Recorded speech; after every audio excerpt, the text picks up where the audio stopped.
I'm no writer. But if I were, it seems to me I'd want to poke my head up every once in a while and take a look around, see what's going on. It's life, Jake. You can miss it if you don't open your eyes.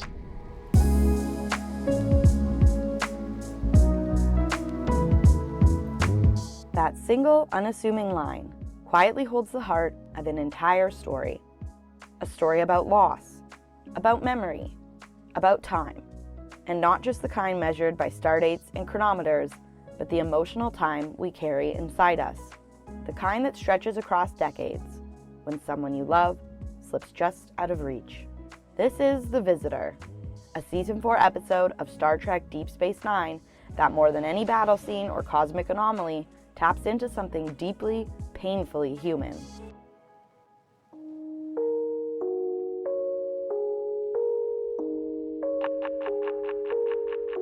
We begin with absence, a freak accident, a slip in time. Captain Sisko vanishes. No warning, no trace. To those left behind, including his son Jake, he's dead. There's no reason to believe otherwise. And in some ways, that's the cruelest truth. The station feels the loss. Bajor mourns its emissary. The political balance starts to shift. But for Jake, this isn't about prophecy or diplomacy. It's about being 18 and suddenly alone. It's grief without a goodbye, a story with no ending, a wound that refuses to close. But then, he reappears, briefly. A flicker of life in the static of space and time. What happened? Only then does Jake learn the truth. His father isn't gone, not really. He's trapped, adrift, phasing in and out of the present, alive but unreachable. And that's worse. Look at me. I need to know you're going to be all right. His temporal signature is fluctuating. Years pass. Jake tries to live. He writes, he marries, he begins to carve out a future, but he's never free.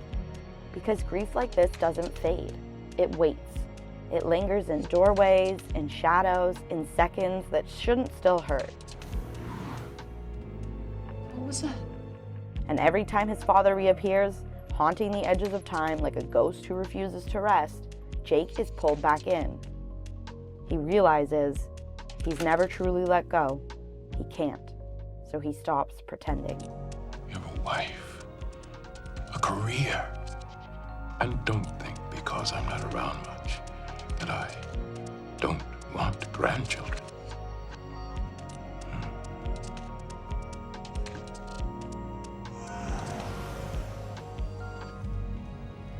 He abandons stories, his voice, for numbers.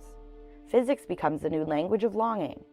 He studies quantum mechanics, not to understand time, but to break it, to reclaim the past, to reach across the years and hold the father who keeps slipping through his fingers. But obsession leaves scars. It costs him his marriage, his career, his peace. He fades, chasing a man trapped outside of time. And finally, Jake finds a way to reach him. Their reunion is fractured and fleeting. There's love in it, but also pain. Because Jake has spent a lifetime trying to fix something that was never his fault to begin with. Sisko pleads with him. Let go, Jake. If not for yourself, then for me. You still have time to make a better life for yourself. Promise me you'll do that. Promise me. But Jake never could. Until now. He tells his story to a young writer, a visitor, but she's not the only one. Because the visitor in Jake's life has always been his father, reappearing without warning, tethered to moments he can't escape. A father just out of reach, a lifetime of arrivals and departures. Jake wants someone to remember, not the science, not the anomaly, but the love, the ache, the lesson. Then he makes his final choice. If he dies at the moment his father appears, time will reset. The band between him and his father, created at the moment of the accident, will snap back. The accident can be undone. His father can live. And so, Jake dies, not in defeat, but in devotion. Not out of despair, but out of love. not only for his father, but for the boy he used to be. You could still have so many years left. No, we have to be together when I die. Jake, you didn't have to do this. Not for me.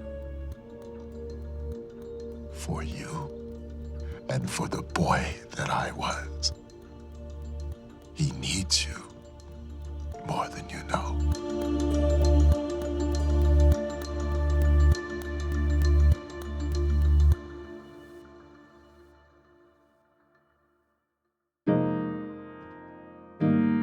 Time resets. The future rewrites itself. And in that moment, when Sisko embraces Jake with the weight of decades he almost lost, you feel it too. That grief, that bond, that impossible, beautiful choice. The Visitor isn't just one of Deep Space Nine's finest hours.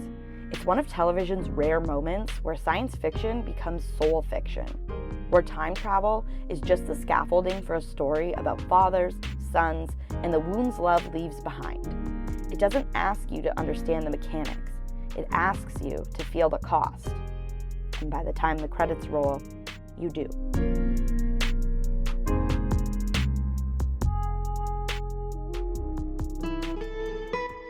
If this episode moved you like it moved us, if it reminded you of someone you've lost, or someone you're still holding on to, give the video a like. It helps people find more stories like The Visitor. And if you want more essays like this, deep dives into the emotional core of sci-fi and the quiet power behind the spectacle, subscribe to Fidget. We're just getting started. But before you go, we want to hear from you. What moment from The Visitor hit you the hardest? Do you think Jake made the right choice? And what other episodes, Star Trek or not, has stayed with you the way this one does? Let's talk in the comments, because sometimes the best part of great stories is sharing them.